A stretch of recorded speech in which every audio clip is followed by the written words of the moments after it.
Working It Out, a podcast show about diversity, equity, and inclusion in our workplaces, our communities, and our lives. A show where we put diversity and inclusion to work.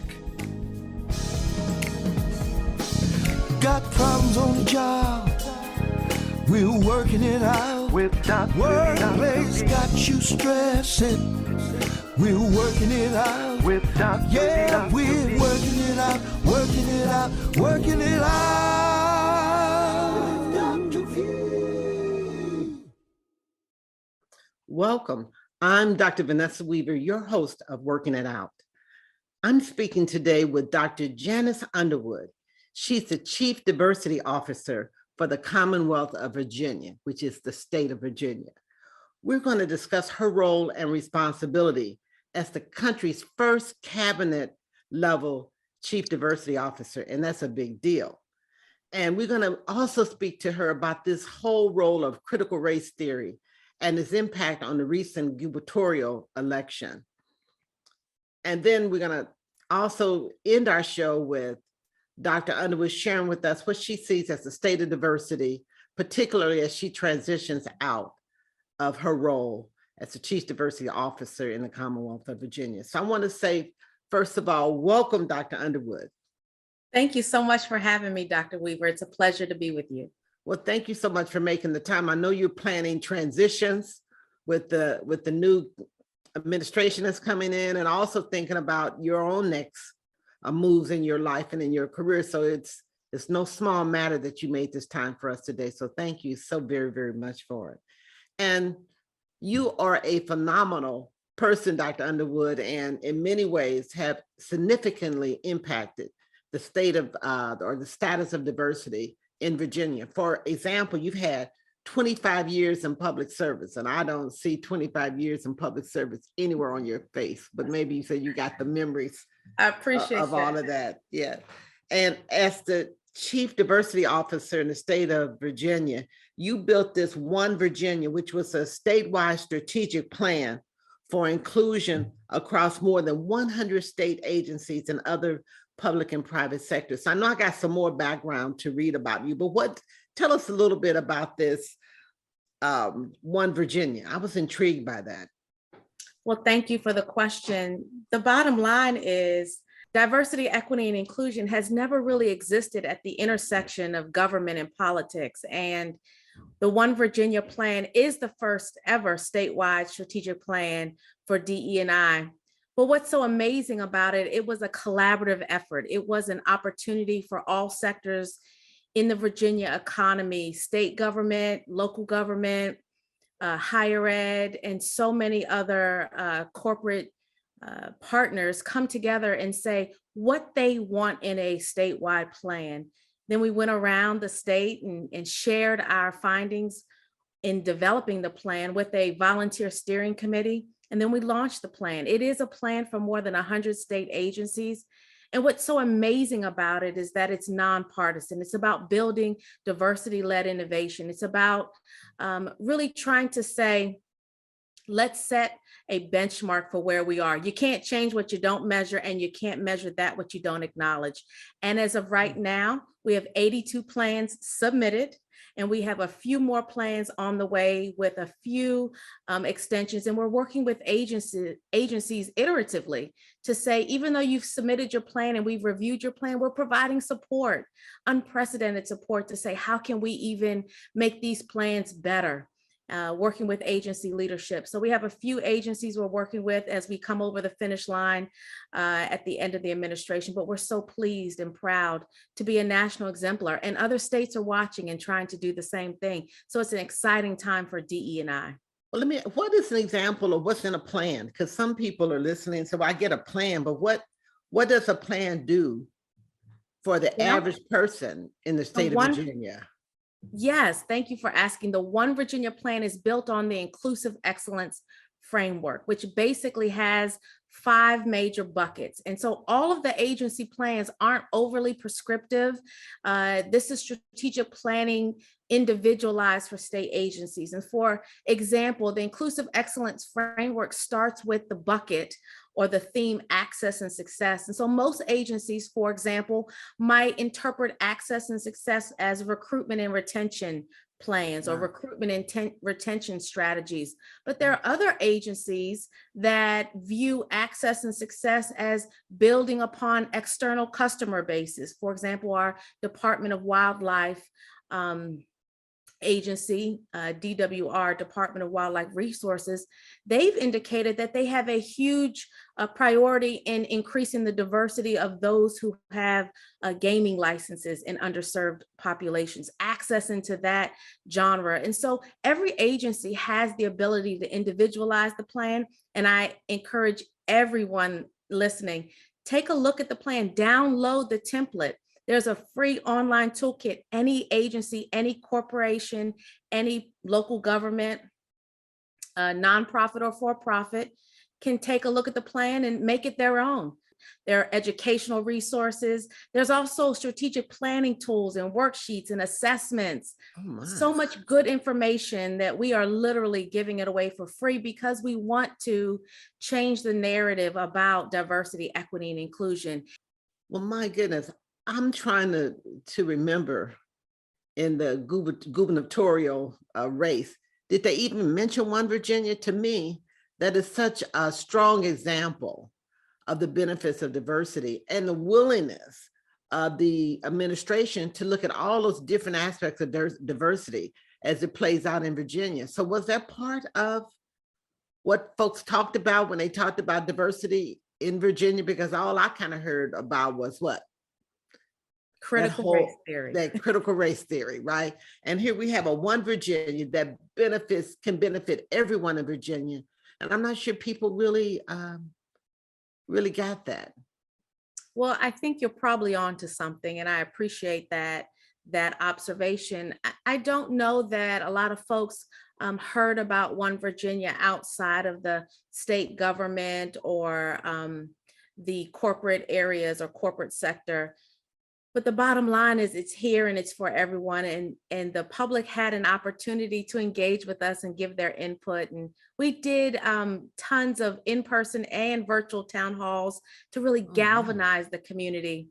But I will share with you that the sort of weaponization of critical race theory and diversity, equity, and inclusion broadly as synonymous with critical race theory is quite unfortunate. And I'll also be honest with you that, and share with your listeners, inclusive excellence is not critical race theory. There are two different theoretical frameworks, but they're also legitimate, peer-reviewed, evidence-based theoretical frameworks that should not be used to pit people against each other. And so One Virginia is based on the idea that we are stronger together, but you can't change what you don't measure, and you can't measure that what you don't acknowledge. So for the first time in state history, we are saying we're putting down our markers, we're creating a benchmark, and we're going to start measuring against the 5 major categories of the inclusive excellence framework. Well, you're talking about you're going to start measuring it, and I'm excited because, numbers really tell the story, right? Of course, you have the experience of it, but numbers validate the story. So given that you have a new administration that's coming, that will be leading the Commonwealth of Virginia, will this continue? Is it a statutory requirement, or can it be eliminated or changed with the new administration? I always say that I don't want this work to be like icing on cake, because if you're like me and you don't like a lot of icing, you can just scrape that icing right off the cake. Yeah. I really wanted this work to be baked in like the eggs and the flour and the sugar, so that when it comes out the oven, you can't separate the individual ingredients from the overall cake. And that's exactly that analogy. That's exactly what we did here in the Commonwealth of Virginia. We passed legislation, House Bill 1993, patroned by the Delegate Askew from Virginia Beach.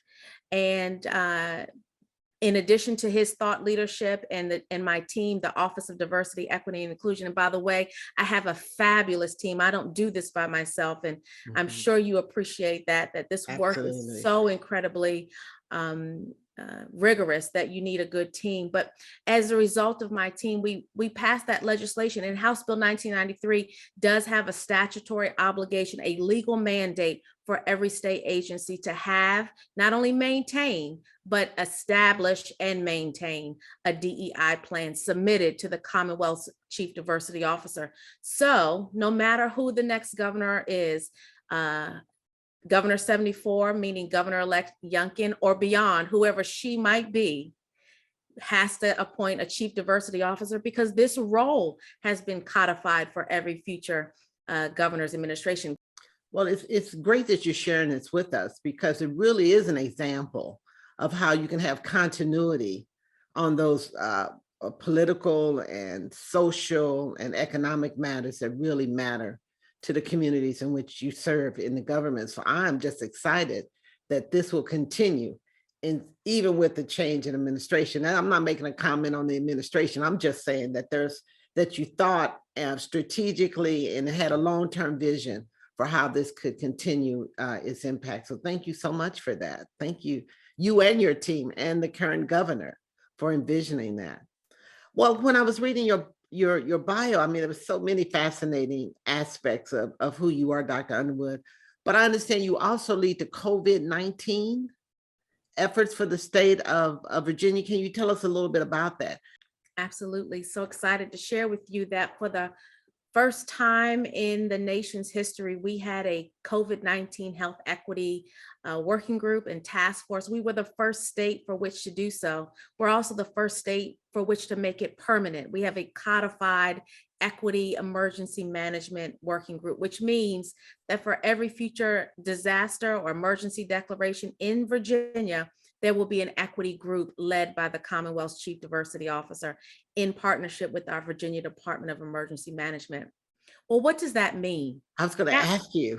Yeah. That means that we're thinking proactively. And as you know, DE&I is about proactive work as opposed to compliance, following the rules work, more reactive. So we're trying to be proactive ahead of the next emergency declaration, but also think smart and work in a smarter way to serve more people during the COVID-19 pandemic. So what we did in partnership with the governor and the governor's state health commissioner and the team at the Virginia Department of Health, we threaded equity in every decision. It was my team and I, a group of agency leaders that said, okay, wait a minute. Who's not at the table? Let's build community engagement, because we know there's so many facets of our community that don't have trust in government, law enforcement, or healthcare, and for justifiable reasons. And so we took the messages to them. We made sure that the messages were culturally affirming. So we very much had a say in the statewide communications plan. We had a say in our crisis standards of care. We had a say and a decision making route or a seat at the table when it came to testing and PPE distribution, as well as our vaccine equity plans. And when we saw things not going right, or things were creating, or there was inequity being created in our vaccine equity plan, we came up with a new plan and said, hey, let's go a different direction. Let's fix this midstream. So we were at the table for all of this and evaluating leaders in the logistics of the COVID-19 planning and recovery. So part of the budgeting and thinking about how to use the American Rescue Plan funds or the COVID CARES Act funds, all of that really had an equity lens applied to it, because we had an unprecedented equity leadership team. So what were the results? What was the participation of communities of color in vaccinations and just their own increased awareness about COVID-19? What are those results that you can share with us? Well, from a high level, I'll share this, that we engaged over 100,000 residents who initially were underserved, and those were in virtual town halls, in-person community events. We participated in a health equity reform of 66 local governments, so that at the local level, we provided them with masks and hand sanitizer and testing and vaccine events. we held community vaccination centers all over the Commonwealth of Virginia, because we went to the communities that the data showed us that these were the most at risk for complications or death from COVID-19. Well, as I listen to you and just all of the innovative approaches, your ability to understand just how government operates and how it should benefit all of the citizens of Virginia. I mean, it's amazing to me how you've been able to connect all of the dots together so that DE&I, diversity, equity, and inclusion, truly is an enabler to the quality of life for the citizens of Virginia. So I'm curious, what's your why for doing this? Well, I come at this work, or my access point in DE&I work is really from an education equity perspective. I served as a special education biology teacher at the high school level for more than 16 years. And I have to share with you, that's where I was introduced to this idea of American public schooling as being built upon an inequitable system, whether it was redlining and the way we fund schools, to even practical applications within actual buildings, meaning tracking students of color and those for whom do not speak English as their first language, or students with disabilities into lower level classes, and not really providing certain students with the levels of support that other students may enjoy. That fired me up, Dr. Weaver. That got me really thinking about, how do I serve these students and their families? But I knew I couldn't do it one student at a time. I needed to begin to help their families advocate for their students. And then I said, I need to help these communities advocate for these families. And as the sphere of influence grew bigger and bigger, I realized that I needed to think about which theoretical frameworks I would use to change policy. And so I went to Old Dominion University and received my PhD in curriculum and instruction. And then I was asked to lead teacher preparation programs, a master's program in science and mathematics, and reformed that program towards diversity-led innovation and got it nationally accredited. And I realized that it was about transforming the actual system of public education so that we can serve as many families and students as possible. But that also got a fire lit under my tush to say, you need to go to policy, because it's the policies that are really adversely impacting these students and their families. And so it's not just enough to just help that one student. I thought, let's really help the system. Let's reform the system from the inside. And that's what led me to Old Dominion University. And then I was so honored, and it truly is the professional honor of my life for Governor Northam and Mrs. Northam to select me to lead this unprecedented historical role as the Virginia Chief Diversity Officer. Well, I'm just getting so fired up to hear you talk about your why, because it's, although you dream of having careers and jobs that really add value to your life and add value to others, sometimes it doesn't happen.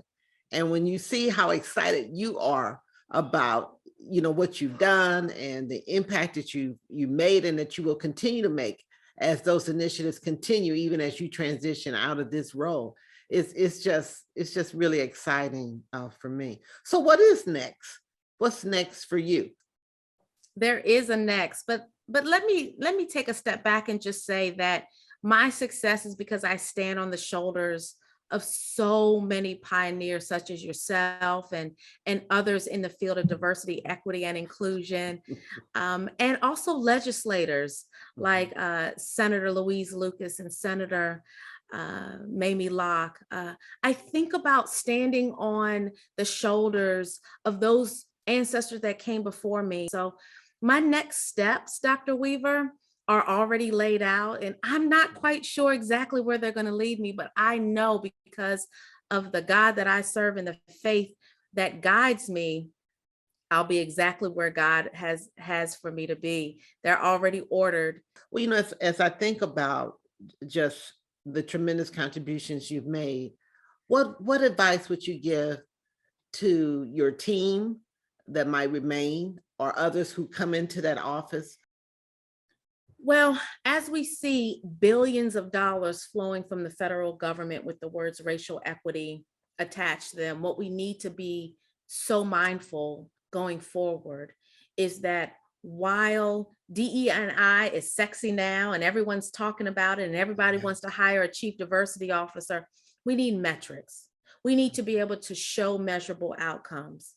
And going forward, if we don't do that, those who are reticent about supporting this work, or worse, those who weaponize this work, will have the ammunition that they need to say this work wasn't worth it, right? So we need to keep our eyes on the prize, and that prize is the data, because the data will always show us where we are and then what we need to do. And for the first time, in Virginia history, we created an equity in action and equity at a glance dashboards because we declared racism as a public health crisis using a social determinants of health framework. And so what does that mean? Wait a minute. Social determinants of health. Break that down for us.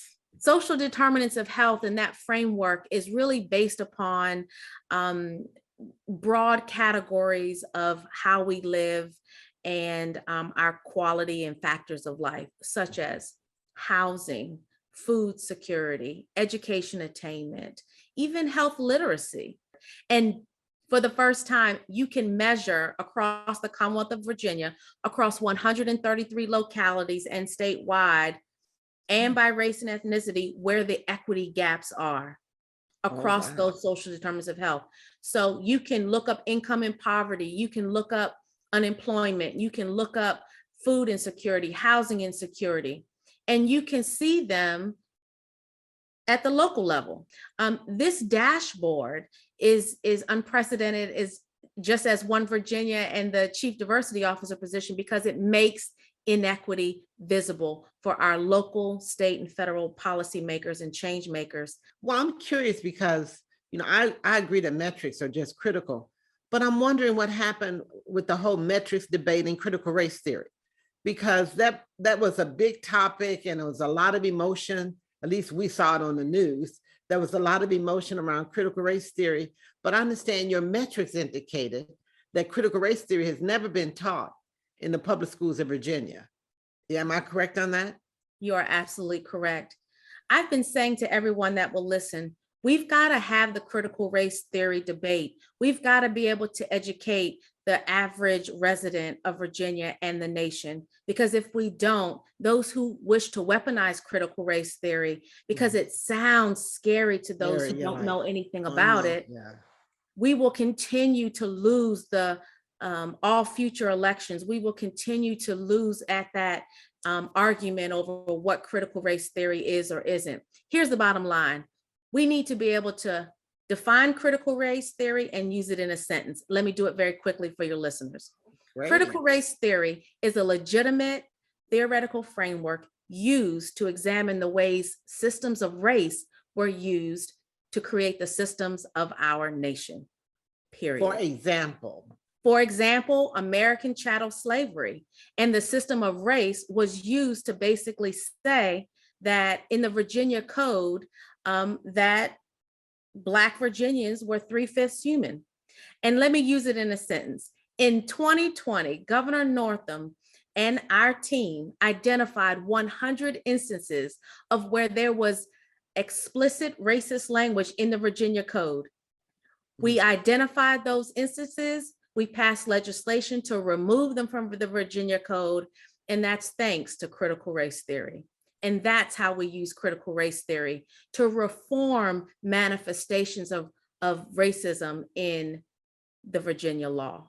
I appreciate you and the governor really tackling that in the state of Virginia. Well, I know that we're out of time, and I thank you so much for the incredible contributions you've made to advancing diversity, equity, and inclusion in the state of Virginia, and the knowledge that they will continue in spite of changes of leadership and changes in personality, that there have been some statutory elements that you've built in and your team has built in, and that the legislators in the state of Virginia have supported, that will allow for us to continue the diversity, equity, and inclusion journey. So thank you very much.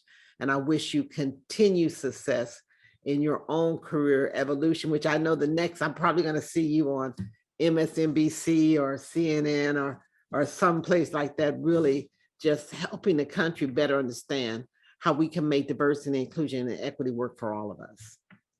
Thank you for having me. Thank you.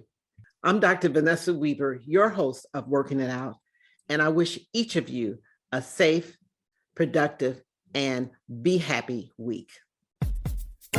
Working It Out is brought to you by Alignment Strategies, a management consultancy with more than 3 decades of experience in diversity, equity and inclusion, and organizational development. To learn more, visit alignmentstrategies.com. Got problems on the job, we're working it out. Workplace got you stressing, we're working it out. Yeah, we're working it out, working it out, working it out.